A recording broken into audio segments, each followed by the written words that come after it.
Nazca, a remote desert plain in the Peruvian Andes, may hold the key to an ancient puzzle.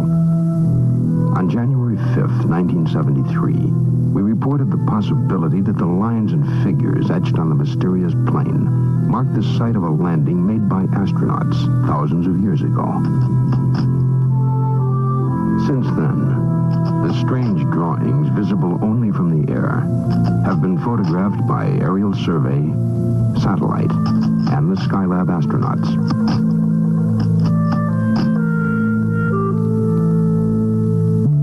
The lines at Nazca, when added to the evidence of other sites around the world, indicates that the Earth may not merely have been visited by ancient astronauts. It may, in fact, have been colonized by them. There are marks that have been left by past civilizations to indicate the presence on Earth of explorers who came across the divide of space.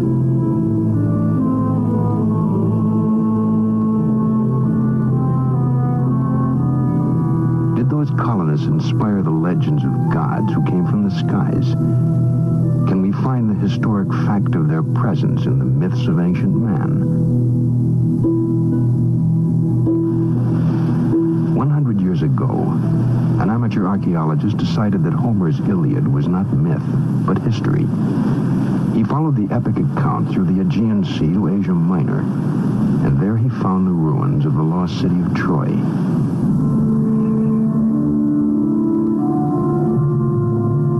What other legendary places contain evidence that converts myth to history, that supports tales of events so far beyond the range of normal human experience they have for centuries been dismissed as allegory and legend? In the last 50 years, science has developed tools to date past events and probe ancient mysteries. So we are finding that old accounts take on new meaning. If we look for evidence that the Earth has had visitors from outer space, the best book at this time we can use is the Bible once again. In the Bible, the Old Testament, the book of the prophet Ezekiel, gives us a very detailed account of a visit, actually of several visits, of extraterrestrial beings to this Earth.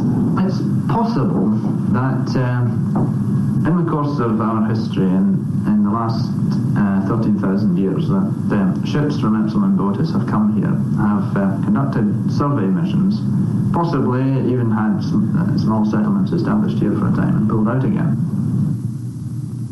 As we left our tracks on the moon, so too must the ancient astronauts have set theirs on the Earth. If so, where is the evidence of their presence? Where are the artifacts they have left behind? Perhaps the clues are not all buried in the past. Gemini 7 here, Houston on your 8. Loud and clear. 7, go ahead. Bogey at 10 o'clock high. This is Houston. Say again, 7. So we have a bogey at 10 o'clock high. Roger. Chevy Control here again. The reference in that conversation was bogey. It was Borman who reported sighting the bogey.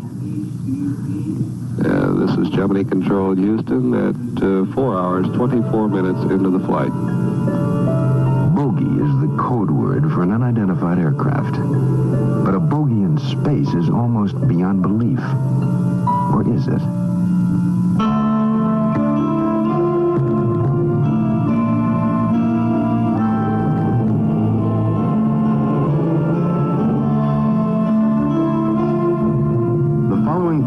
Speculates on what might have happened. It is based on established facts, but it is not a news report.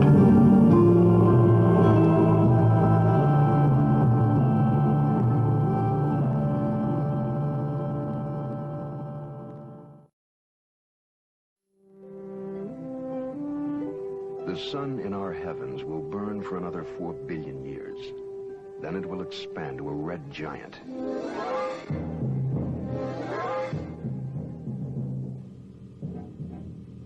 It has happened elsewhere. Many suns in the universe have died. Somewhere in space, an advanced civilization may have seen the end approaching and begun the search for a new planet that could sustain life.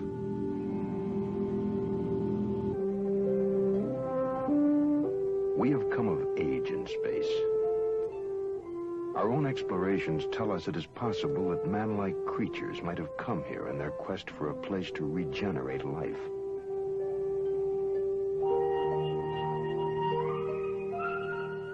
If they had come from an Earth-like planet, this Earth would have been an ideal new home. And here they might have landed, in the mysterious Peruvian Andes, near a lake called Titicaca. From the shore, the outline of Titicaca has no pattern. Only when viewed from space does it take on the shape of a jaguar about to pounce. In the ancient language of the region, Titicaca means Stone of the Jaguar.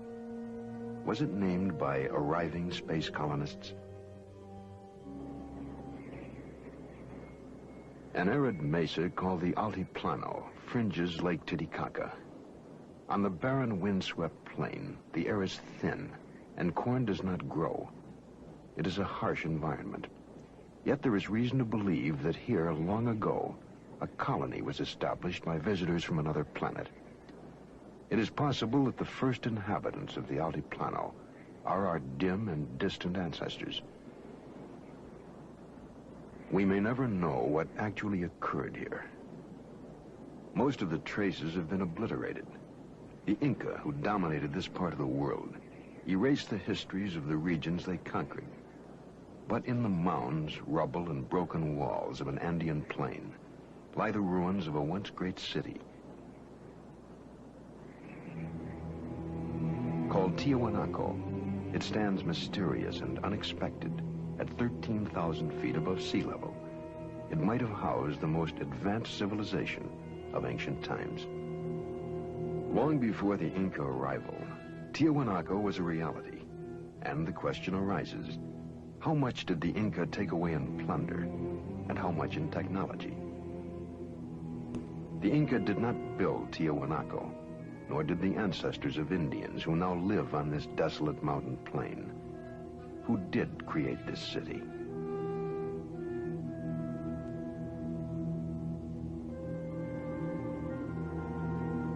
Estimates of its age range from 1,200 to 15,000 years old. Could Tiahuanaco have been built by colonists possessed of a technology far more advanced than that of man?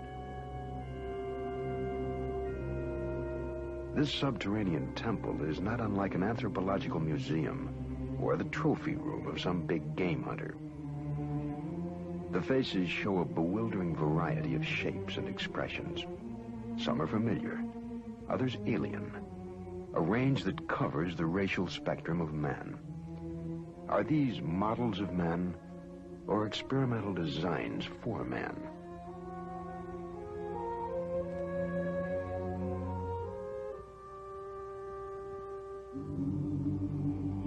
Grim helmeted carvings found in South America seem to trace their inspiration from the Tiahuanaco monolith. In 1927, the carvings were interpreted as an account of the Earth's original capture of the moon. The theory was dismissed as nonsense, but after 7 Apollo flights, there has emerged a similar theory that the moon has wandered into our solar system, only to be captured by the Earth. Of all the mysteries at Tiahuanaco, none loom quite as large as a monolithic archway called the Gate of the Sun. Cut from a single block of andesite, it weighs at least 10 tons. Beyond the twin questions of how it got here and how it was cut by people who did not possess metal tools, is the mystery of the strange creatures that run across its face. For the carefully chiseled lines depict birds that never flew in the skies above the Earth. The most arresting features are the eyes, which are composed of still another creature, figures barely discernible, but nonetheless familiar to us as space-helmeted astronauts. No less mysterious are the eyes of the god atop the arch. 2 tears are deeply etched into his cheeks, and no one can say why the sun god of Tiwanaku weeps. So it stands, a brooding, mysterious ruin, atop a desolate mountain plateau 13,000 feet in the air. Was it built by those who came to make a new home of planet Earth?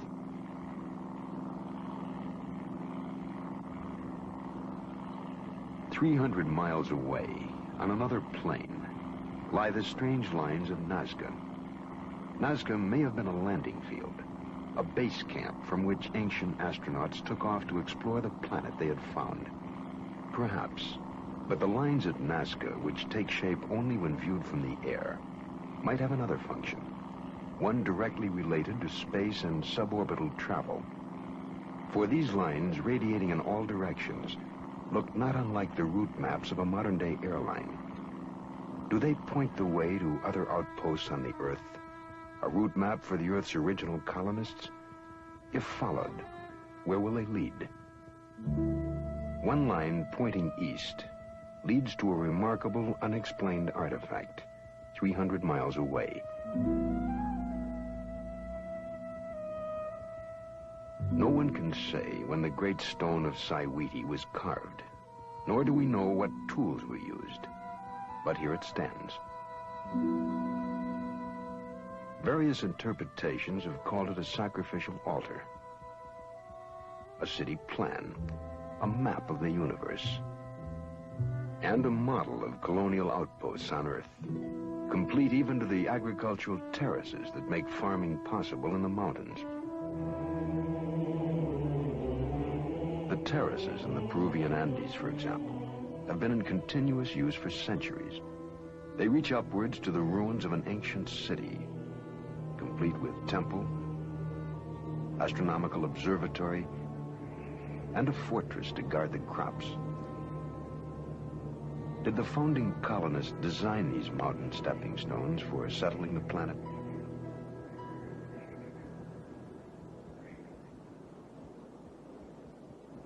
Sacsayhuaman is a megalithic fortress presumably built by the Inca.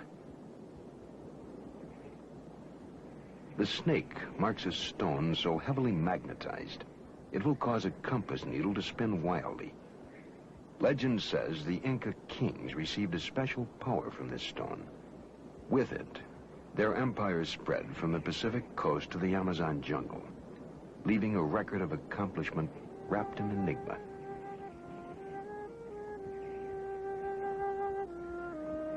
The Inca knew nothing of the wheel, and yet their roads are still in use today. They had no alphabet, yet they developed an engineering technology that built structures such as this. Or did they? Were they creators or inheritors? Descendants or beneficiaries of a civilization and culture transplanted to the Andes from somewhere else? Sacsayhuaman is built of enormous blocks of stone, cut and beveled to fit together with micrometer accuracy. No one has even a clue as to how these blocks, some weighing more than 100 tons, were quarried, shaped, transported, and set into place. 35 feet underwater and 1,000 yards off the northern shore of the island of Bimini in the Caribbean, there is another wall.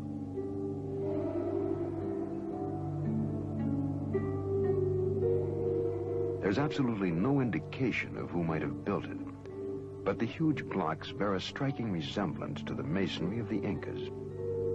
Some scientists claim it is a natural formation and not a wall at all. But if ocean currents cut the stones in the sea bottom, did they also cut them at right angles to each other? The Bimini Wall is but one of many mysteries in the Caribbean region known as the Bermuda Triangle. Here, ships and planes vanish under circumstances that defy all logical explanation.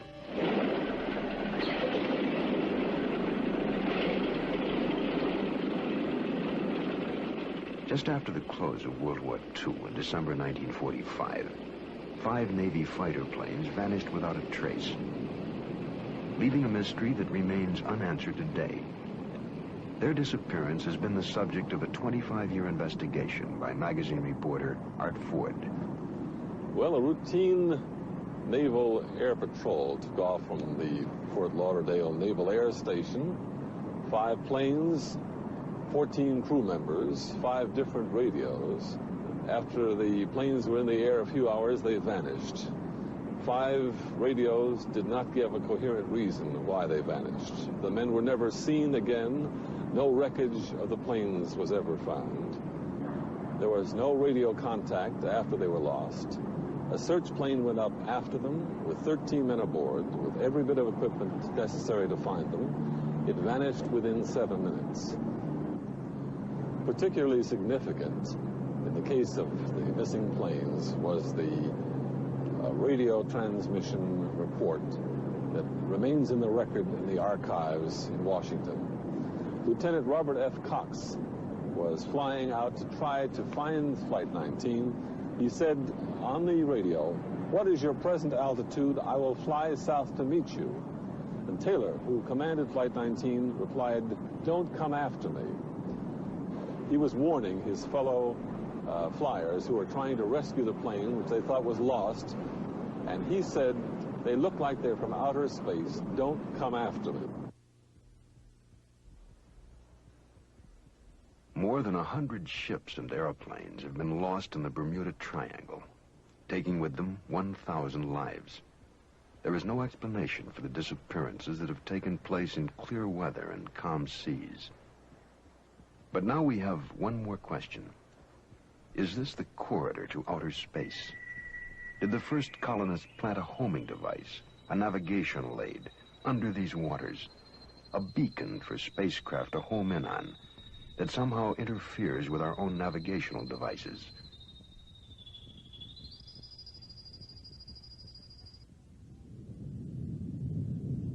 In the beginning, the Earth was a place of violent geologic change. Volcanoes thrust mountains upward.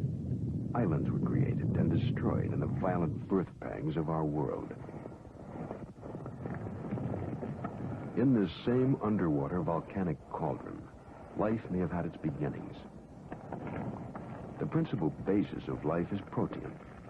The process by which life might have originated from inert chemicals is the subject of experiments by Dr. Sidney Fox at the Institute of Molecular Evolution at the University of Miami. What's happening here is a splashing on a hot zone where the temperature is above the boiling point of water of a mixture of amino acids, water, and other volatile material. At this temperature, the water vaporizes, the volatile material leaves, and the small amino acid molecules join together to form long protein-like molecules. These protein-like molecules, or as we call them, proteinoids, upon simple contact with water in the laboratory, produce what is a kind of minimal cell. The product of Dr. Fox's experiments, cells born in a test tube. They challenge all traditional concepts of life on Earth. In our view, the formation of primordial cells on the early Earth must have occurred many times, many places. If the conditions were right, we see no reason why this process could not occur elsewhere in the universe. There are other theories that attempt to explain the origin of life. The Earth is 4.6 billion years old, but the universe in which it is placed is far older, perhaps 13 billion years old. Time enough for uncounted species to rise, create civilizations, and scatter them across the universe, reaching even the small, out-of-the-way planet called Earth.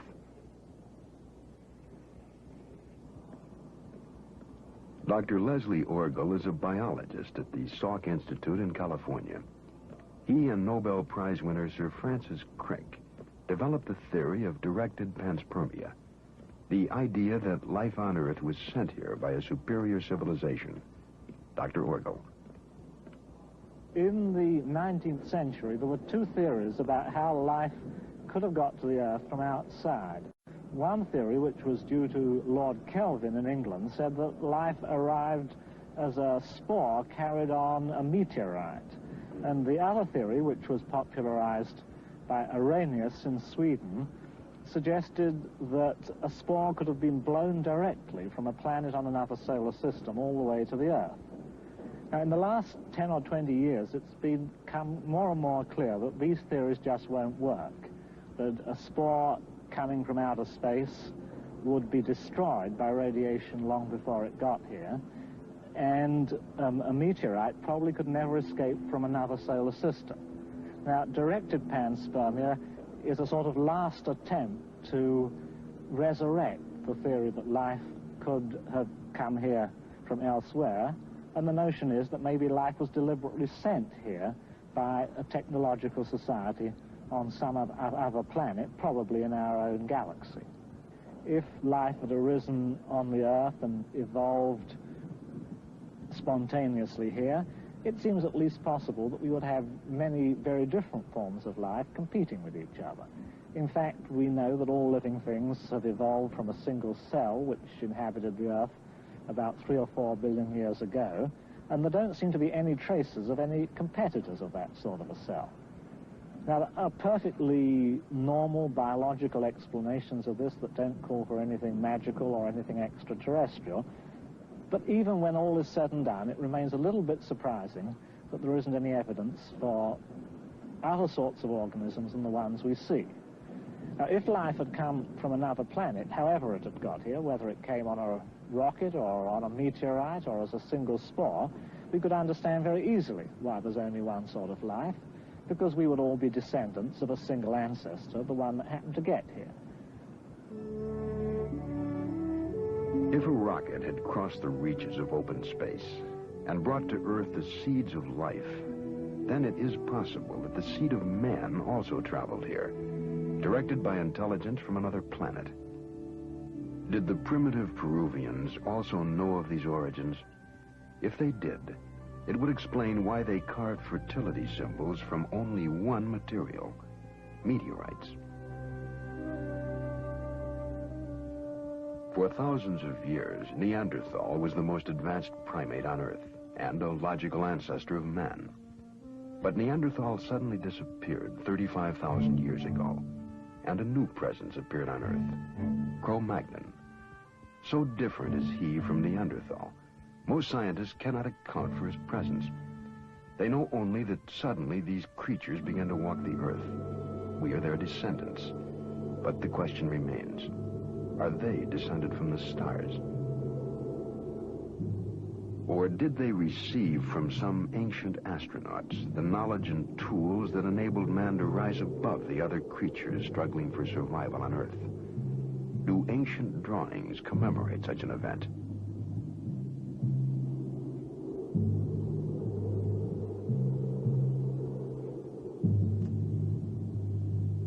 Furrows in the California desert are merely scratches when seen from ground level. But from the air, they take on astonishing shapes.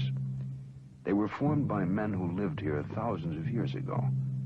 Men who could not possibly have sculpted these images without some direction from an observer high in the sky.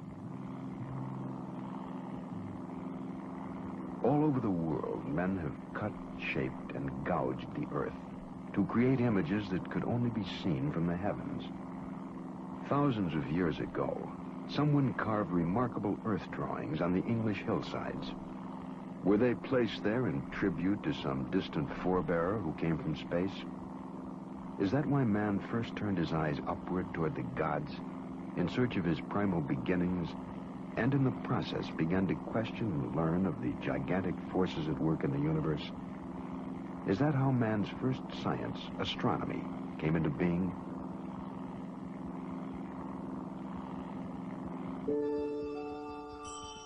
In the ancient world, there were no more accomplished astronomers than the Babylonians. Their cuneiform tablets mark the phases of Venus, the 4 moons of Jupiter, and the satellites of Saturn. None of these bodies or events can be seen without a telescope, a device invented 3,000 years after the tablets were carved. In the shadow of the Acropolis stands a 2,000-year-old observatory called the Tower of the Winds. Among the best preserved of all classical Greek buildings, the tower had frustrated archaeologists for years with the mystery of what it once had held. An early Greek text spoke of an astronomical clock mounted inside the tower. But how did it work? What did it look like?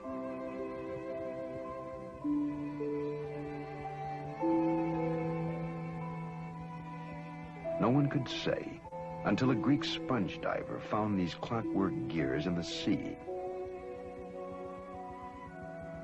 Scientists estimated the gears had been built about 80 BC.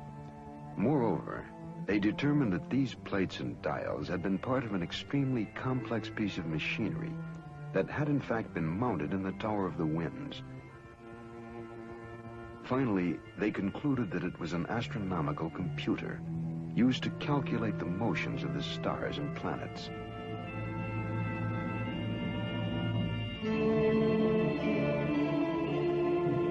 A stone circle crowned Sacsayhuaman. It may have been an astronomical calendar. No one knows precisely how it was used, but alternately sun and shadow fill the boxes that compose its rings. The Inca called this the hitching post of the sun. With it they marked the seasons, but it also had a religious purpose. It served to tie the Inca directly with the stars from which they claimed descent. And perhaps their claim was also made for all mankind.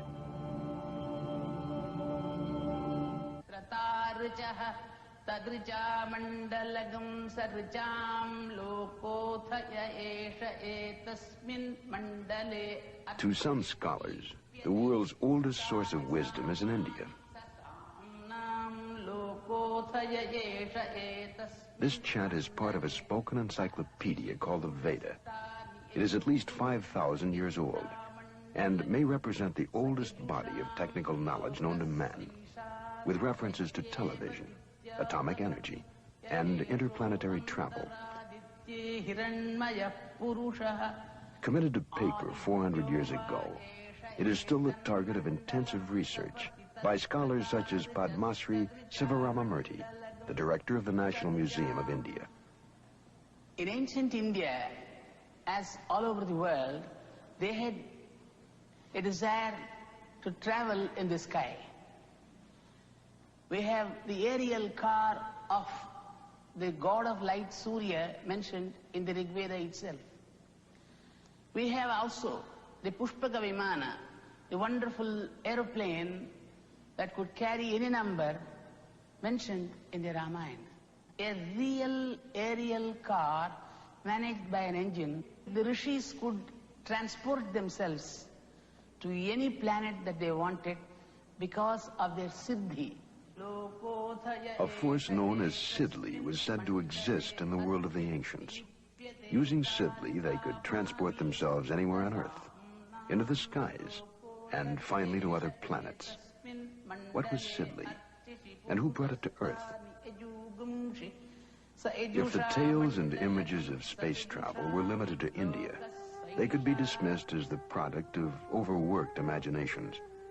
But how then could we account for primitive drawings in the rocks of Indio County, California?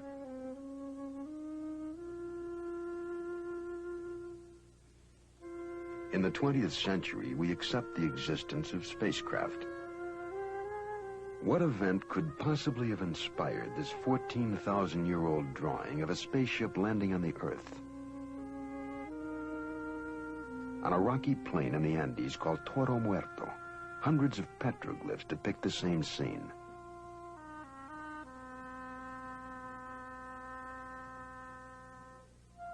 Are ancient figures with spacesuit-like costumes the record of beings actually encountered? And where did the Indians of Colombia find models for these golden helmeted figures sculpted more than 1,000 years ago?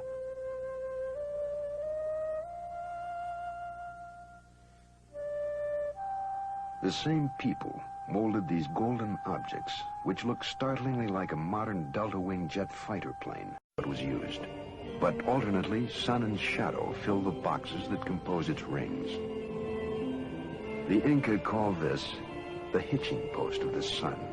With it, they marked the seasons. But it also had a religious purpose. It served to tie the Inca directly with the stars, from which they claimed descent. And perhaps their claim was also made for all mankind.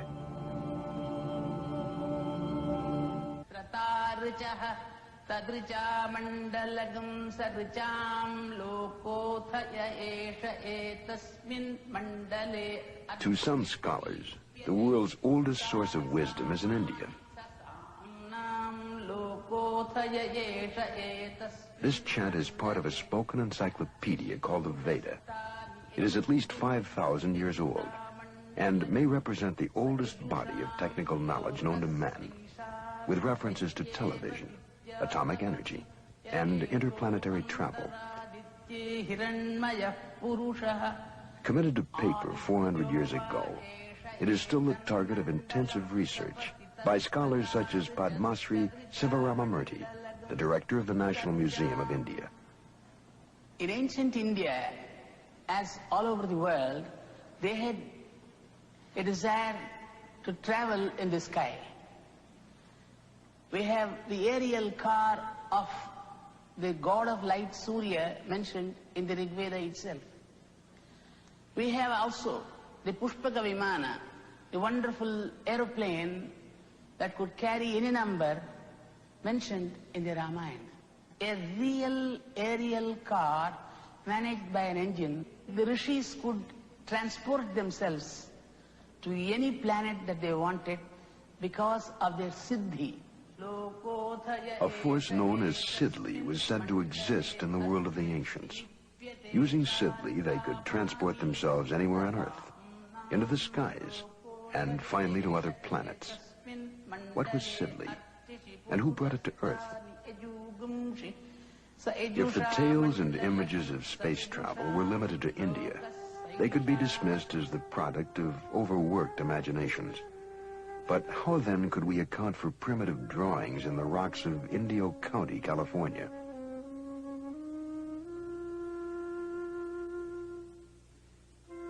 In the 20th century, we accept the existence of spacecraft. What event could possibly have inspired this 14,000-year-old drawing of a spaceship landing on the Earth? On a rocky plain in the Andes called Toro Muerto, hundreds of petroglyphs depict the same scene.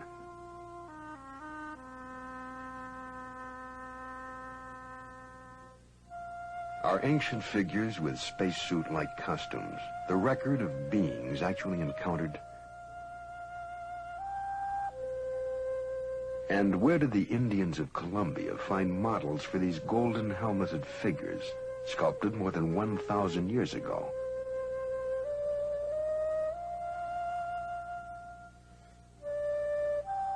The same people molded these golden objects, which look startlingly like a modern delta-wing jet fighter plane.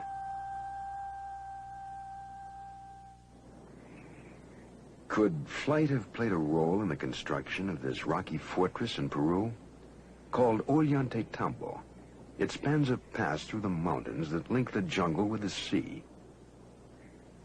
The Inca builders were accomplished stonemasons who built a chain of fortresses across the Andes.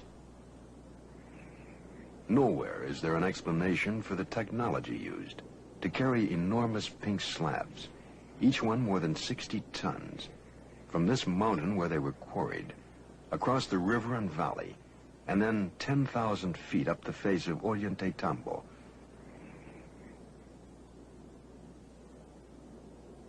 Could it be explained by a force known in ancient India as Sidli?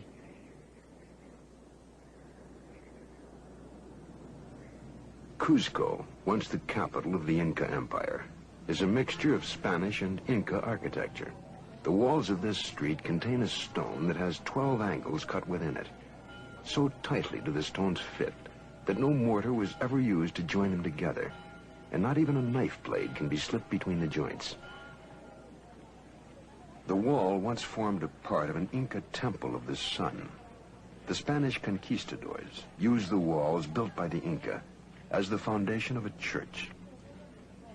In 1950, an earthquake shattered Cuzco, virtually destroying the church.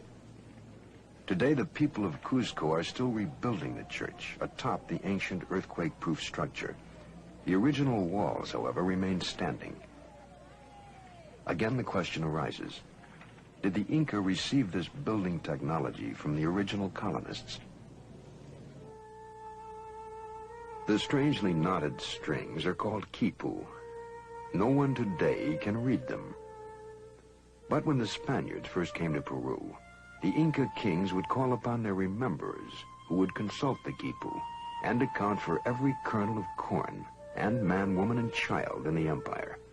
But the quipu were more than a numerical accounting system, for with it an accomplished rememberer could call forth epic poems, historic dates, and events. The nuts show how the decimal system was used in the quipu, but added to them were colored threads that offered subtle nuances and shades of meaning that are forever lost to us. So sophisticated was the quipu, however, that some investigators believe it was the Inca version of a computer punch card.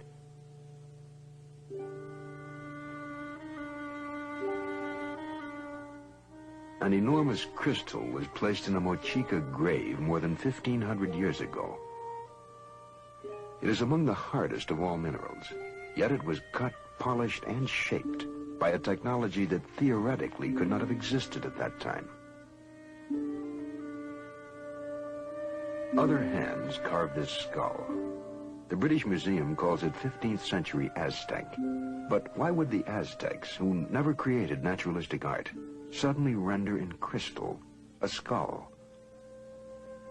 The bead is turquoise, another extremely hard gemstone. It is 1,700 years old and was probably part of a necklace or bracelet.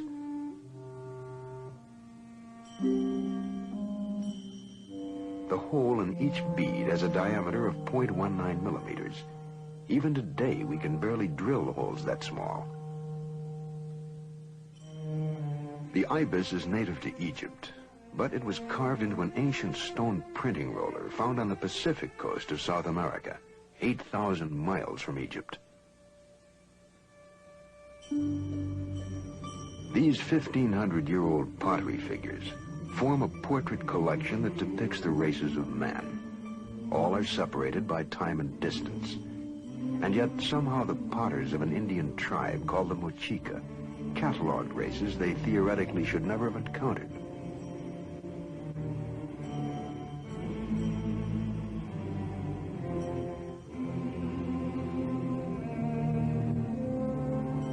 An iron pillar was forged 1,700 years ago in India.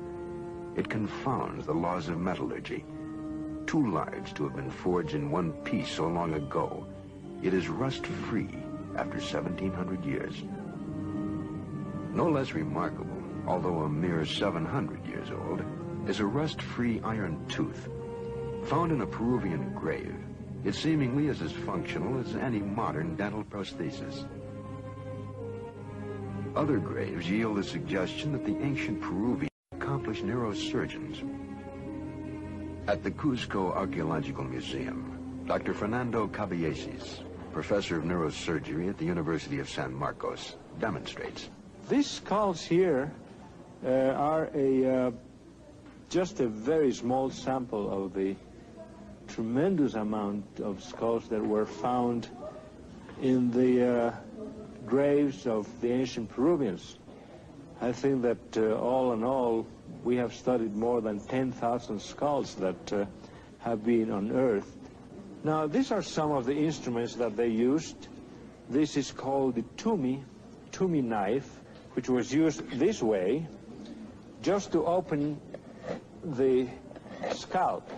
This cannot be used in the bone. They used, to open the bone, they used other bronze instruments like this, just to pry up the bone, like here, prying up the bone. There are some other odd instruments like this, just to make these indentations. And there are at least 2 dozen different other instruments that were used also. This one here is a very interesting specimen. It shows a very persistent surgeon. You find here that this man suffered 4 operations, and he survived every one of them.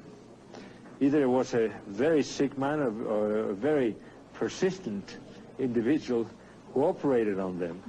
But he was a very good technician, because after all, these areas, especially these 2 openings, are right over very, very dangerous sites that even right now, with all the techniques that we use now, we would just be very much afraid of operating in these sites. And this man really survived these operations in Calca, near here, near Cusco, where about, I would say, 85% of the skulls show healed trephanations. 85% of survivals from skull operations is a pretty good and excellent result. At the Yerkes Regional Primate Center, scientists implant monkeys with electrodes.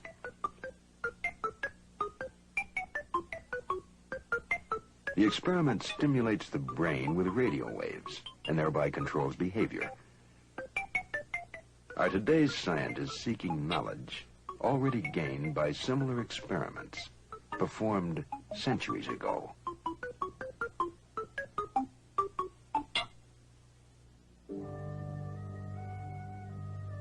In 1947, a Bedouin boy found the first of the Dead Sea Scrolls in the caves of Qumran. At least 2,200 years old, they bring us closer to the original Bible than any other source, and contain clear references to holy ones descending from the heavens. While biblical scholars study the scrolls for their theological implications, other scientists have looked to the Bible for evidence of extraterrestrial visits to the Earth. An aerospace engineer at NASA's Marshall Space Flight Center, Joseph Blumrich, has found in the visions of Ezekiel a technical description of a spaceship. The prophet Ezekiel describes 4 encounters with spaceships. At first he saw clouds, fire, and he heard noise coming out from the sky, out of the north. And as the vehicle approached, apparently it came rather quite in his direction, he observed what he calls living creatures. What Ezekiel calls the living creatures had straight legs and round feet, or calf's feet, sometimes they're called. And it was the description of these landing legs that made me take the book of Ezekiel serious from an engineering point of view. I have had the opportunity about 10 years ago to work with my group in my office for the development of such a landing gear for an unmanned lunar landing station. For that hypothetical vehicle, we developed the landing gear and what we call the footpad, and what Ezekiel would call the round feet.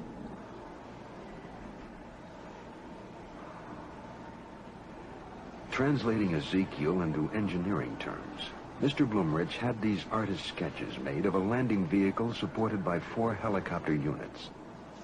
One of the interesting examples of Ezekiel's ability to observe and to describe are the faces he sees on these living creatures. He sees 4 of them, an oxen, an eagle, a man, and so on. They are located at the top of these helicopter units, and consequently they contribute to his impression of having some living creatures in front of him. What they actually are is quite interesting. Now, some helicopters, and particularly in this case this one, needs protection, just some hood around to protect them against dust or weather and so on. And such sheet metal structures will have cutouts, will have humps in order to accommodate levels or rods which are below them. And they do have they may have the distinct appearance of faces. We have a number of such face-like structures, like, for instance, the Gemini capsule. Then we have very interesting feature that looks like a monster. And every one of the audience will remember to have seen faces in rocks, in old trees and tree stumps.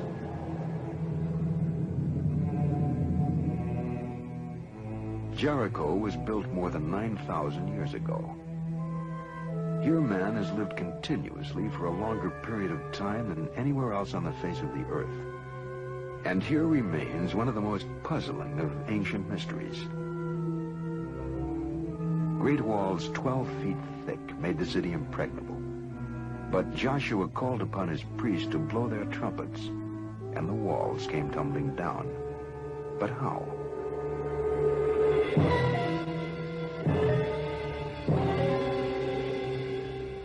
One theory holds that an earthquake tumbled the walls of Jericho. An earthquake that was part of an enormous planet-wide catastrophe.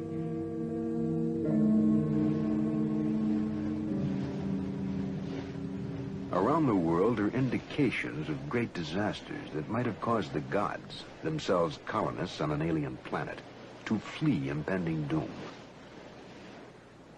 Did their departure inspire all the myths of Atlantis? Could there have been several colonies, blurred by time into the one Atlantis first reported by Plato?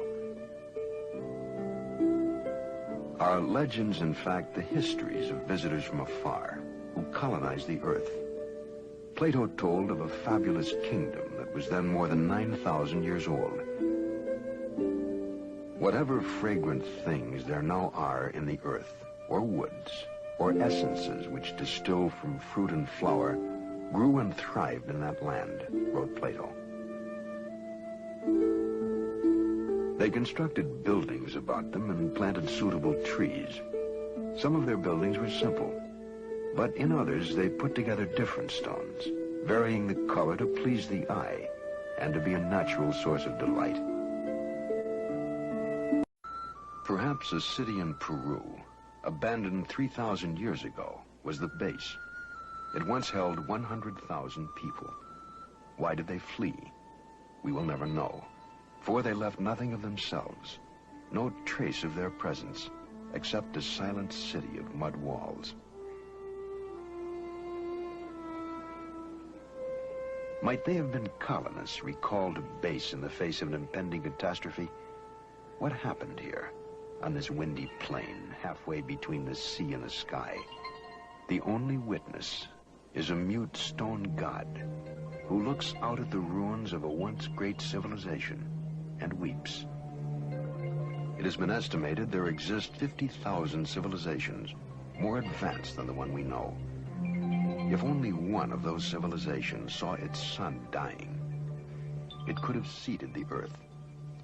Someday, somewhere in the galaxies, we may encounter life that is remarkably similar to ourselves, and we will be able to confirm that the faint traces of ancient mysteries are the imprints of our ancestors from space.